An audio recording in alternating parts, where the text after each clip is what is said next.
तो लास्ट के video lecture तक हमने देखा था कि हम कैसे पर्टिकुलर इंटीग्रल निकालते हैं, और हमने ये भी देखा था कि दो स्पेशल फंक्शंस थे हमारे, e की पावर x और hyperbolic function sine hyperbolic x cos hyperbolic x के लिए हम कैसे पर्टिकुलर इंटीग्रल निकालते हैं। तो इसी सीरीज़ में जब हम आगे चलते हैं तो आज का हमारा टॉपिक है, उसके अंदर हम देखेंगे स्पेशल फंक्शन, ट्रिग्नोमेट्री फंक्शन होते हैं जो हमारे साइन x और cos x, sine ax cos ax, उसके लिए हम पर्टिकुलर इंटीग्रल कैसे निकालते हैं, इसमें क्या क्या केस बनते हैं और क्वेश्चंस को हम कैसे सॉल्व करते हैं। ठीक है, तो यदि हम पहले देखते हैं कि साइन ax और कॉस ax के अंदर जो हमारा पहला केस आता है कि यदि हम यहाँ पे चेक करते हैं कि साइन ax है और उसमें हम डिवाइड बाय जिसका ऑपरेटर है वो f ऑफ d स्क्वायर है। तो जैसे मैंने कल आपको बताया था कि हाइपरबोलिक फंक्शंस होते हैं, उसमें भी जो हम नीचे होता है वो f ऑफ d स्क्वायर होता है। इसके अंदर भी मैंने कल बताया था कि ट्रिग्नोमेट्री फंक्शंस में भी f ऑफ d स्क्वायर आता है। ठीक है, बाकी से e की पावर x के जो फंक्शंस होते हैं उनमें f ऑफ d देखते हैं, लेकिन इनमें हम देखते हैं f ऑफ d स्क्वायर।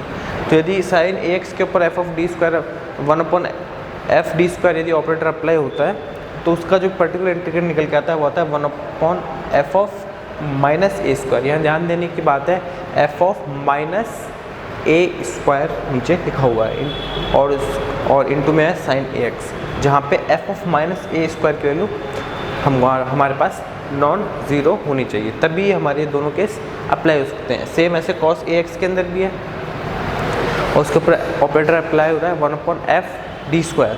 तो इसके लिए यदि हम निकालते हैं और हम देखते हैं कि जब d स्क्वायर की जगह माइनस a स्क्वायर रख के देखते हैं तो वहाँ से यदि हमारा f of minus a square यदि नॉन जीरो निकल के आता है तो उसका जो पर्टिकुलर इंटीग्रल होता है वो हो जाता है 1/f of minus a square और cos ax, जहाँ पे f ऑफ माइनस जो a स्क्वायर है वो हमारा वैल्यू नॉन जीरो है। ठीक है, तो ये बहुत ही इंपॉर्टेंट फॉर्मूले हैं, बहुत जगह यूज़ होते हैं, बस हमें याद ये रखना है d स्क्वायर की जगह रखना है माइनस a स्क्वायर, ना कि माइनस a का होल स्क्वायर। ये बात याद रखना और कन्फ्यूज जाते हैं। हम बात करें माइनस a स्क्वायर की, ना कि माइनस का a का होल स्क्वायर, ये दोनों बराबर नहीं है। तो याद हमको ये रखना है माइनस a स्क्वायर हम बात कर रहे हैं, तो d स्क्वायर की क्या रखना है हमको माइनस a स्क्वायर। तो ये हमारी बात ये हो जाती है। और जब जिस केस के अंदर ये अप्लाई नहीं होते, ये हमारा अप्लाई नहीं होता, तो उस केस के अंदर क्या हो जाता है कि जो नीचे मतलब जैसे f of minus a square जहाँ जीरो आने लगता है, जब नॉन जीरो आएगा तो ये हमारा ये अप्लाई हो जाएगा। लेकिन जब f of a square zero आने लगता है तो उस केस में क्या होगा कि नीचे एक फैक्टर होगा d square plus a square का, जो इसको नीचे जीरो कर रहा होगा। उस केस में इसकी पावर n है इसकी, तो इसका यदि कॉस पे हम अप्लाई करते हैं इसको तो इसकी वैल्यू होती है -1 की पावर n x की पावर n अपॉन 2a की पावर n इंटू एड फैक्टोरियल और cos ax प्लस n π/2। इसी प्रकार से यदि हम ये सेम ऑपरेटर है, ये साइन ax के ऊपर अप्लाई हो रहा है तो इसकी वैल्यू -1 की पावर n x की पावर n 2a की power n n factorial into sine ax plus n π/2। तो आज हम जो चार फॉर्मूले हैं इसी पे बेस्ड क्वेश्चन देखेंगे, और हम ये भी देखेंगे कि हम कैसे इन फॉर्मूलेस को अप्लाई कर सकते हैं, और फिर आगे धीरे हम क्वेश्चन करते हुए आगे बढ़ेंगे। तो हमारा जो पहला क्वेश्चन है आज का, वो पहला क्वेश्चन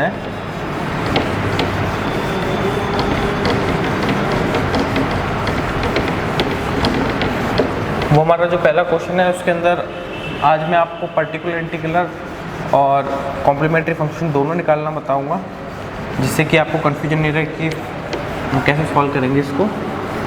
तो हमारा जो पहला क्वेश्चन है वो है d³ plus d² minus d minus 1 y, और ये अप्लाई हो रहा है cos 2x के ऊपर cos 2। ठीक है, ये हमारा क्वेश्चन है, ये डिफरेंशियल इक्वेशन है और इसको हमको सॉल्व करना है। तो मैंने बताया था इसका जो सॉल्यूशन होता है वो complementary function plus particular integral. तो कॉम्प्लीमेंट्री फंक्शन निकालेंगे। कॉम्प्लीमेंट्री फंक्शन के लिए हम क्या करेंगे, इसकी जो ऑक्सिलरी इक्वेशन बन जाएगी m² plus m² minus m minus 1 equal to 0। यहाँ से m के अंदर एल्जेब्रिक इक्वेशन बन गई है ये, और इस एल्जेब्रिक इक्वेशन को सॉल्व करेंगे हम यहाँ से, तो m हमारे पास m की वैल्यू आ जाएंगे, यहाँ से m की वैल्यू आ जाएगी 1 -1 और -1। ठीक है, तीनों रियल वैल्यूज हैं। तो इस कॉम्प्लीमेंट्री फंक्शन कैसे लिख सकते हैं, तो y equal to c1 e की power x plus c2 e की power minus x plus x into c3 e की पावर माइनस एक्स। तो ये हमारा कॉम्प्लीमेंट्री फंक्शन निकल के आ गया। अब इसका पर्टिकुलर इंटीग्रल निकालेंगे।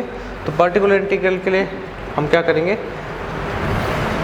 पर्टिकुलर इंटीग्रल के लिए क्या करेंगे हम, जो हमारा राइट साइड में फंक्शन है cos 2x, इसके अंदर डिवाइडेड बाय करेंगे इस ऑपरेटर का D cube plus T square plus minus T और माइनस 1। और यहाँ से समझने की ज़रूरत है। यहाँ से हम आगे, मैंने आपको ये बताया था कि जब भी हम cos और sin हमारा फंक्शन जो होता है राइट साइड में qx और उसके ऊपर यदि हम ऑपरेटर अप्लाई करते हैं तो हम कैसे प्रोसीड करते हैं। उसके अंदर हम हमेशा ये देखते हैं कि x के साथ मल्टीप्लाई में 2 है तो हम क्या करेंगे, डी स्क्वायर की जगह क्या रखेंगे, डी स्क्वायर की जगह रखेंगे -2 का होल स्क्वायर।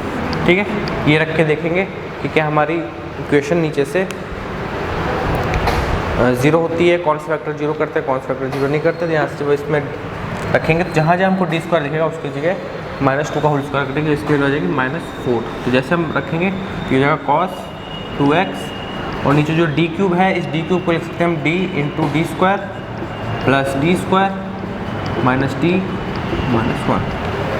ठीक है, यहाँ हमने इसको रख दिया है। अब हम आगे देखेंगे यहाँ से कि जहाँ डी स्क्वायर है उसकी जगह रखेंगे हम -4, डी स्क्वायर की जगह -4 रखेंगे तो ये जगह cos 2x divided by D into -4, ये हो जाएगा -4 यहाँ पे हो जाएगा और -t -1, ये हमारा ऐसे हो जाएगा। अब नीचे इसको देखते हैं हम तो ये हो जाएगा cos 2x डिवाइडेड बाई ये -4d, ये 4d, तो ये हो गया -5d और -5। इसको हम ऐसे लिख सकते हैं। अब देखिए इसको यहाँ से आगे कैसे सॉल्व करेंगे। बहुत ही इंपॉर्टेंट जो मेथड है मैं बता रहा हूँ, बहुत ही इंपॉर्टेंट ट्रिक है इसको आगे सॉल्व करने की। अब जैसे हम नीचे देखते हैं कि अब जो नीचे जो टर्म हो गई हैं वो टर्म हो गई है ओनली डी के अंदर, डी स्क्वायर की टर्म नहीं है। हमने लेकिन फॉर्मूला देखा तो उसके अंदर नीचे डी स्क्वायर की थी, इसको डी स्क्वायर के अंदर चेंज करना पड़ेगा। तो मैं क्या करते हैं इसको cos 2x और डिवाइडेड बाई, यदि -5 कॉमन ले तो -5 और d + 1 हो जाएगा। और यहाँ देखते हैं क्या है कि नीचे जो टर्म है यहाँ पे हमारे पास क्या टर्म है, डी ओनली डी की टर्म है, इसको डी स्क्वायर की टर्म में लेके आना पड़ेगा। ठीक है, डी स्क्वायर की टर्म में लेके आना पड़ेगा। तो यहाँ से हम क्या करेंगे, इसको d-1 और d-1 से ऊपर नीचे मल्टीप्लाई करेंगे। तो जैसे हम d-1 और d-1 से इसको ऊपर नीचे मल्टीप्लाई करेंगे तो देखिए क्या हो जाएगा। यहाँ पे याद रखना कि d-1 से हमने इसलिए मल्टीप्लाई किया ताकि नीचे स्क्वायर का टर्म आ जाए और हम अपना फॉर्मूला यूज़ कर सकें। तो नीचे स्क्वायर का टर्म लाने के लिए हम क्या करेंगे, यहाँ से d-1 और d-1 से जैसे हम रैशनलाइजेशन करते हैं उस प्रकार से कर देंगे। d-1 से मल्टीप्लाई और नीचे -5 चल रहा है तो ये हो जाएगा d-1 cos 2x और नीचे हो जाएगा ये -5 और d-1 और d+1 हो गए d स्क्वायर -1। इस प्रकार से ये हो जाएगा। ठीक है, तो अब यहाँ से इसके लिए हो जाएगी आगे d-1 अपॉन -5, इसको अलग लिख लेते हैं cos 2x divided by d square -1। इसको लिख लिया। अब हम हमारा जो ये है फॉर्मूले के हिसाब से बन गया। फॉर्मूले में हमने कहा था कि जब भी साइन और कॉस ऊपर होते हैं तो हम क्या करते हैं, डी स्क्वायर की जगह रखते हैं -a स्क्वायर, तो -2 स्क्वायर रखेंगे तो डी स्क्वायर की -4 रखेंगे और नीचे रख के देखते क्या वो 0 आ रहा है या नहीं आ रहा है। तो यहाँ पे जैसे -4 रखेंगे तो ये 0 नहीं आ रहा है तो हम यहाँ से प्रोसीड कर जाएंगे आगे। तो जाएगा d-1 -5 और ये हो जाएगा cos 2x और नीचे -4 -1। हमने क्या करा, जो डी स्क्वायर था इसकी जगह रख दिया -4, तो -5 हो गया और नीचे भी -5, तो नीचे ये कट के रह जाएगा।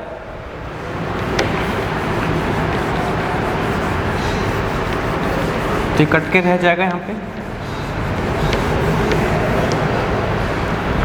हो जाएगा d-1 और 5 × 5 25 और ये ऊपर रह जाएगा cos 2x। अब हमने क्या है, नीचे जो d वाले टर्म से सारे हट चुके हैं, अब ऊपर d रह गया। तो मैंने आपको स्टार्टिंग में बता दिया कि d ऑपरेटर क्या होता है, एक डिफरेंशियल ऑपरेटर होता है जो x के रेस्पेक्ट में डिफरेंशिएट करता है। तो हम इसको ऐसे लिख सकते हैं 1/25, d को जैसे अंदर ले जाएंगे तो ये हो जाएगा d cos 2x minus cos 2x।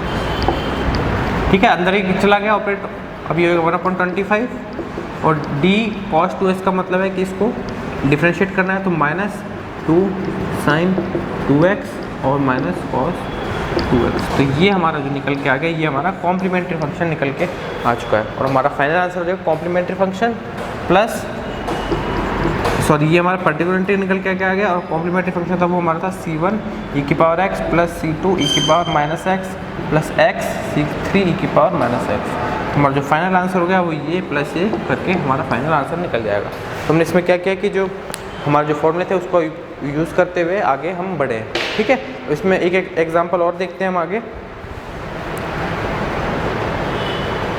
एक एग्जांपल और देख लेते हैं।